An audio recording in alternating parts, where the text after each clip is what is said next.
So, this is where we are. So look, I keep it quite simple. Anything attached to the frame, I just pull back like this, yeah? So I can see what's coming from the original bike is clear. You've got this running up here, nothing comes off that and goes in to the bike at this stage. Just always have a double check. Anything specifically to the bike, look, stays with the bike. There's a little earth down here that you undo with an 8mm bolt. It's to the frame, it's this one here. So that's all kind of done. Now, something has become apparent to me. Very easy fix if it's an issue. This has a red and a blue key. That means it's immobilized. I might need to use the original brain, this one.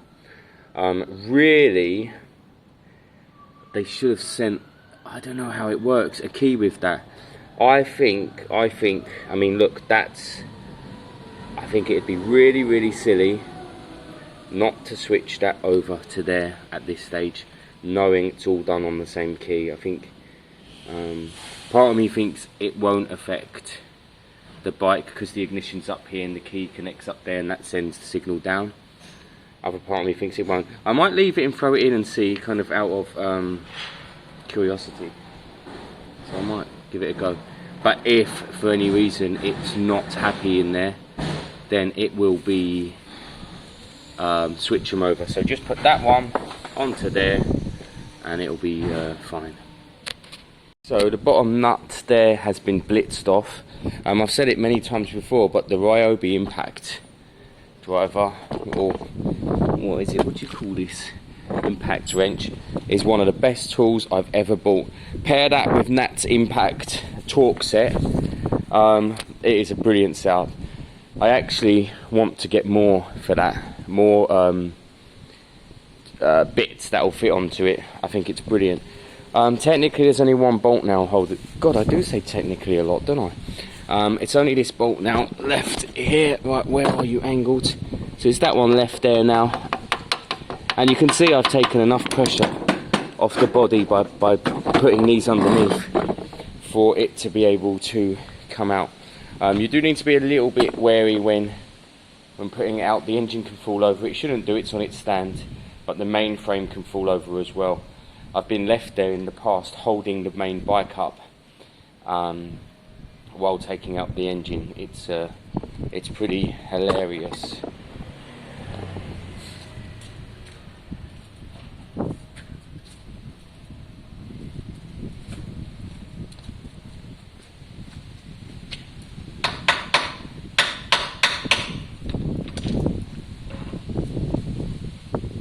We're on the push.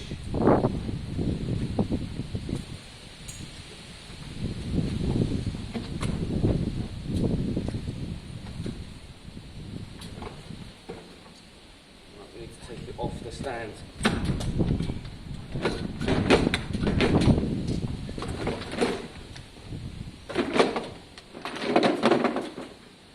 We're still on the push, that's really weird.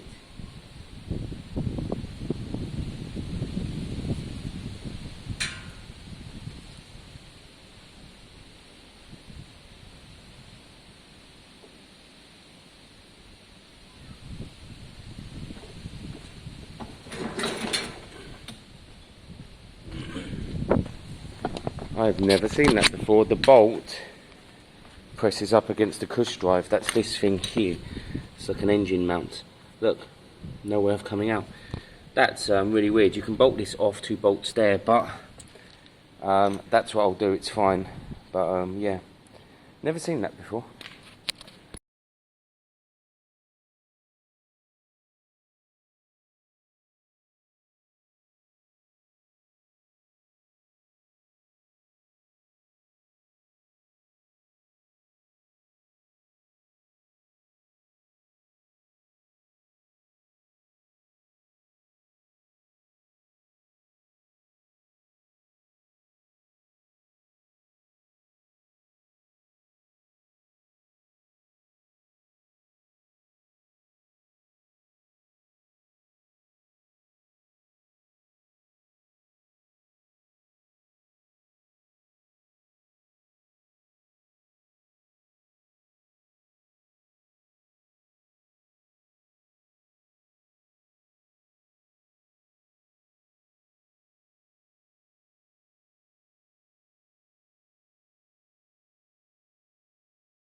Alright guys, I'd love to tell you that it was really quick and easy, but I'm afraid it wasn't. I struggled for an hour and a half on my own, and then I called Rabjab. I was like, Rabjab please, and I wouldn't have got it done without Rabjab. Things like the cush drive on the side, that's the stuff that Malcolm's been looking at recently. So hard to line it all up. I mean, I've done it before many times with the Mark 1 flies. It's a bit easier with the Mark 1 flies. It's very easy with the Vespers. This bike, it was a bit of a hustle, but with two of us we could kind of do it and line it up and get it bolted, and it is actually hooked up and bolted now. I just need to nip up the rear shock fully so that that's secure, and now we have a secure mounted engine in this bike. Now I'm going to do something that I rarely do today, and I'm going to wrap up. I'm finished. I'm going to take Rabjab to lunch. Definitely owe him. I wouldn't have got it done without him. I'm going to wrap up and put everything away, and like I said, go to lunch. Tomorrow I'll come back, I'll look at all the electrics and stuff, and we'll look at firing it up. Remember, if it doesn't, it's because we need our computer, our brain, and if it does, which it probably will, then that's brilliant. I will be checking the oil. There was a lot of gunk underneath, but not necessarily oil gunk, so that's not a huge worry because it does come up off the road, of course. So what do I need to order? I think it's a bit premature actually to order anything, although I am going to. I'm going to order the left brake reservoir, or a left reservoir, as in a master cylinder, and I need the hose. Now my hope is that it's just one big long hose that goes all the way down and around to this one. It looks like it is to me. So that will be it. So I'll look online. So basically what I want is a 2014, because that will cover all grounds, brake and brake line, and then this bike will definitely have its rear brake back. There's no huge issues there at all. And I've ordered, see this little black panel here, that it's missing the one on the right. I've ordered that, and I'm going to be ordering a foot panel from Hills Motorcycles. You know, I feel like I'm complaining a lot recently, but they're being dicks, basically. They've put on a little group of items. It's the floor pan. I'll put a picture up right now. You know, a rear light. And I said to them, it's on for like, what, 51 quid. And I wrote to them and said, look guys, I'll give you 30 quid. Just send me the floor pan, and you can sell on the rest. You'll make more than 51. And they said to me, nope, it is what it is, it's in the list, blah, blah, blah, make an offer. And I said, well, yeah, my offer's 30 quid. If you want to send the lot for 30 quid, send the lot, but I only really need the floor pan. Feel free to keep the rest of the stuff, just send the floor pan. And then he kind of sent a message saying, this is our business, we're very busy, blah, blah, blah. And I wrote back and said, great customer service there, mate. You know, you've got an item there in your group of items that I want. I've pressed the make offer, I've put in 30 quid, which is 20 quid cheaper. Just send me that one product. I said, I don't really see what the issue is here. I said, customer service would be you taking that panel aside and sending it off to me, and then re-advertising the rest. And anyway, he had a big spiel and rant, and in the end I've had to pay 40 something quid for the whole lot. So I'm going to have a rear light and bits and pieces that I don't need spare, and the company loses out. But what can you do? The floor pan, the reason I need the floor pan is because this one had a significant break on this side, and it was gaffer taped, and it looks terrible. I don't want to mess with that. I want the bike to look at its best. I should be getting £1,250 out of this bike, and at the moment it owes me £680 plus the little panel on the side plus the floor panel. It's going to owe me kind of, let's be honest, it's going to owe me £800. Yeah, okay. As always guys, thanks for watching. I want to thank Rabjab massively today, and thank all you guys for watching. Hopefully the stator turns up for the little Rabjab, you're welcome to go and have a look, mate. Oh, have you had a look? Yeah, well, the tank's not on it. Oh, he has had a look.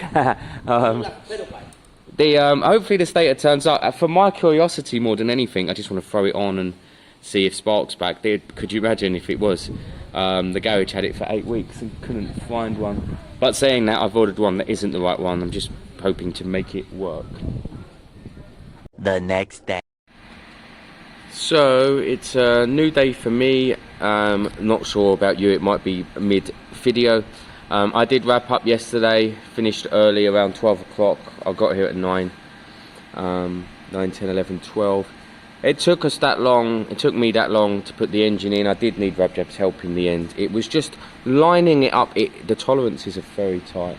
Lining it up was really difficult. And then the front wheel is kind of moving around and there's nothing holding the back of the bike up. If you had a little trolley or something there, you'd be able to make them up. And if this stand was working, it's not. It looks like it's working now because I've binded the front brake. That's just about holding it. But it's bent back and you can see it. It's a bad stand. I'm going to move that stand to here afterwards, but there's no point doing any of that until I know that this is a functioning engine. So the next part for me is switching over all of these bits and pieces. You know, we've got a bolt on the starter, which is good because I know where it goes now. I've got my own coil here which could go back, but actually is there a coil on here? I can't see one. So maybe I do need to use my own coil, which is fine. Oh no, hang on, the plug lead is in here. Oh yeah, no, the coil on there is fine, but I might need to go down and plug in. So I now need to do a little bit of magic and kind of get everything put across. We can start with the throttle cable. That's an easy bit to start with, in there and on the throttle. Otherwise, it's kind of just bit by bit. Take something off, put something on. I will start down here, I think, with the starting motor. We've got this red lead here, needs to go onto this motor. So there, look. So we're switching with this red lead on there. Yeah, bit by bit, guys. Just take your time. What you do is you bring this back through and back around, which is kind of around through here, and then you work on it through there.